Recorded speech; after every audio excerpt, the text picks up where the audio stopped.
In this video, I will show you how to let a user run sudo commands without typing a password on Ubuntu. This is done by editing the Sudoers file safely. We will use a command called visudo. This helps avoid mistakes that could break sudo. First, open a terminal. Type this command to open the Sudoers file. Sudo visudo now, scroll to the bottom of the file. To allow a user to run all commands without a password, add this line.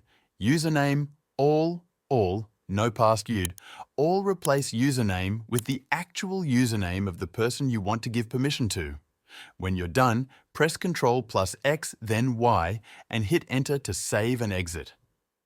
This approach is especially useful in automation, scripting, or when managing multiple systems. It saves time and eliminates the need to enter passwords repeatedly, making administrative tasks more efficient. That's it. You've now allowed a user to run sudo without a password using the Sudoers file. Thanks for watching.